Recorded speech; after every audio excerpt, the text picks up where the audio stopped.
What's going on, everybody? So we are back. We're going to go ahead and finish now the install of the Nirider 6-gang power relay box. And if you recall from the last video, what we did is we basically finished in doing all the preparations, getting the angle bracket ready to install the main power box itself. And then now the only thing that's left to do is to go ahead and assemble everything. All right, let's send it. What's going on, everybody? So I got my get dirty clothes back on, and the bracket here is complete. So now it's just time for me to go ahead and test fit it and see exactly how I'm going to be mounting it inside the Jeep.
All right, so I got the main power switch connector to the to inside the cabin now. I'm not fully mounted. I need to go ahead and remove the center console, lift so I can lift up this little aluminum piece back here that the switch panel is going to be mounted to, and then also to feed the wires through. Now, what I'm going to do is I don't want to have this thick wire going up there because that will, I think, definitely be noticeable. If anything, it might even be visually noticeable. I'm not too worried about it my foot touching it, but still, I want to make it as least impactful as possible. So what I'm probably going to do is I'm going to get it all mounted up, and then I'm going to feed just the right amount so this connects on the back side of here. Now the other thing that I'm considering right now, we'll see when we get there, is I may even just feed all the wire through and just basically zip tie it all just immediately underneath there. As you saw where I was zip tying it there, it's in a pretty protected spot. It's underneath the skid plate, so I feel pretty confident that it'd be have minimal impact if it is down there, but we'll see. First I got to see what happens when I take everything apart. All right, let's send it. Okay, it's recording. All right, so the first thing I need to do in order to get the center console off is remove this bolt right here, and then I'm going to go ahead and put it into gear and remove the handle for the shifter here. So let's go ahead and take this bolt off real fast.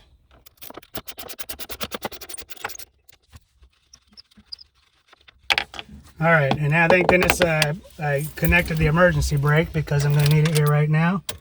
Let's go ahead and put it into neutral. Let it fall back on the emergency brake. Oh, still moving.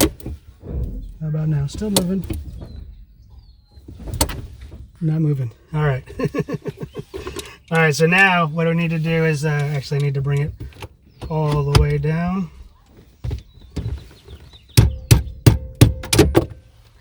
And that's it. All right, so now let's go ahead and put it back into gear. Let's put the handle and the bolt into the glove compartment.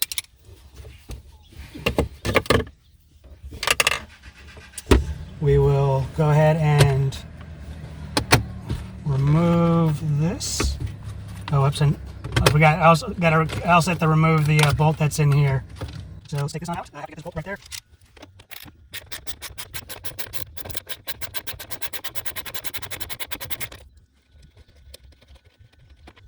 Now we'll go ahead and put this bolt back into here so I don't lose them. Now it should be ready to go ahead and take off.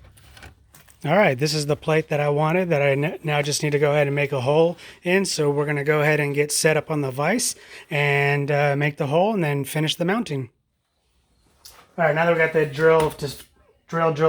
hole drilled to size, I'm going to go ahead and find a grommet to go ahead and protect the wiring from the rough edges. So I think, not we'll find the right one. That'll do. Okay, so just make sure we are good here. I'm going to double check and make sure we get the right side up. I'm pretty sure this is it. But before I do anything printed, as I put down the hillside tape, I'm going to just double check. All right, so this is the correct side up. So let's go ahead and see here and just make sure everything is feeding through good. But first, let me go ahead and put the rubber grommet on the end here.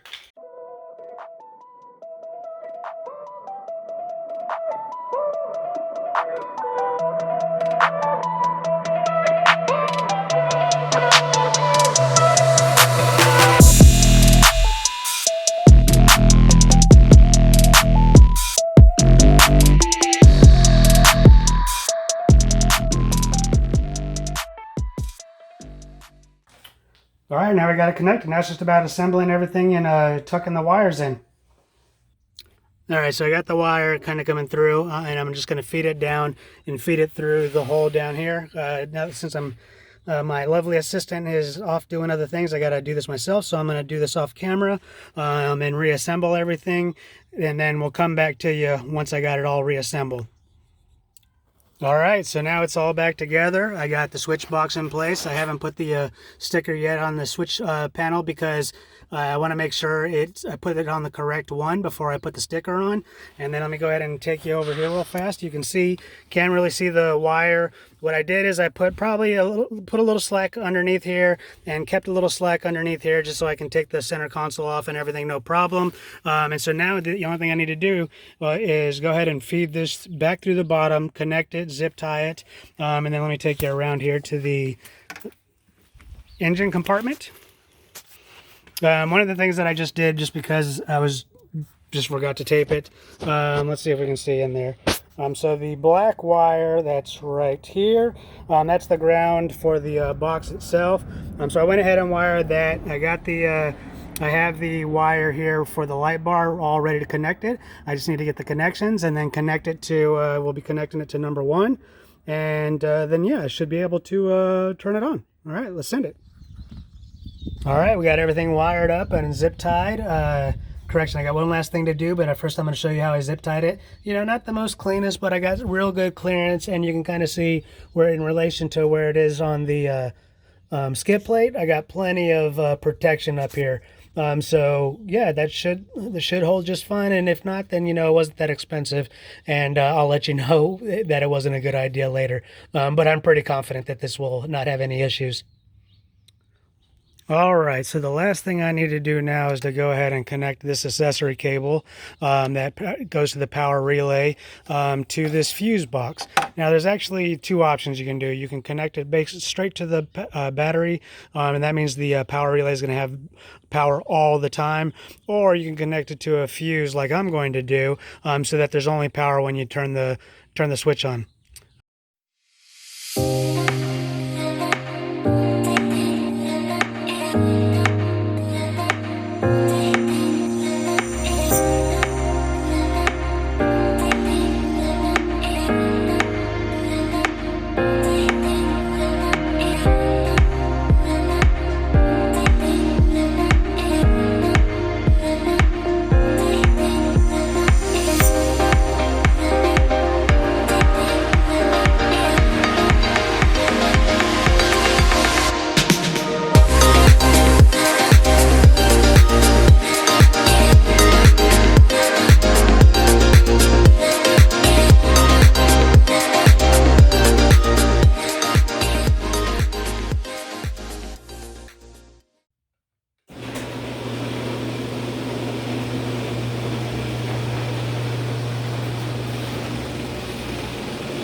All right, she is all set up, and I do got to tell you one thing where it didn't happen as I thought it was going to. So I thought I was connecting into the fuse box that would basically turn on when the key turned on. No, it has constant power. So let me show you what that means. As far as I'm not going to play with it tonight, it's getting a little late. I'll probably fix it later, but I'm okay with it where it is now. So what it means here, as you can see, I went ahead and I put the sticker on there. Let's go ahead and see if we can zoom in real fast.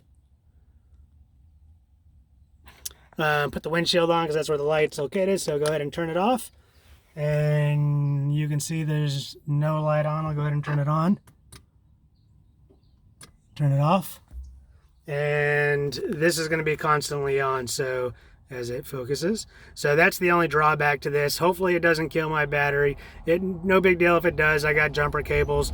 If it does kill my battery, then I'll definitely find a solution more immediate, but I think I'm going to be all right with this for now. But maybe I'll fix it this coming weekend when I head out onto the trails with some of my friends out there. All right, well, that's going to do it. I got the light bar in, and I'm going to be going out this weekend and hitting Pocatello, so looking forward to giving it a test and just see how good it is. I was already pretty satisfied with what I had, but since the previous owner gave it to me and it hasn't been hooked up, I just wanted to get it hooked up. So what better way to just do a quick video and show you how I connected it. I definitely will be letting you know as soon as there's a problem, if there's a problem, but if not, then you won't hear too much from me. I'll try to remember to do a 1-year review, but basically, if you don't hear anything, then that's good news. But anyways, thank you for watching. I hope you enjoyed this video, and I'll see you on the next one.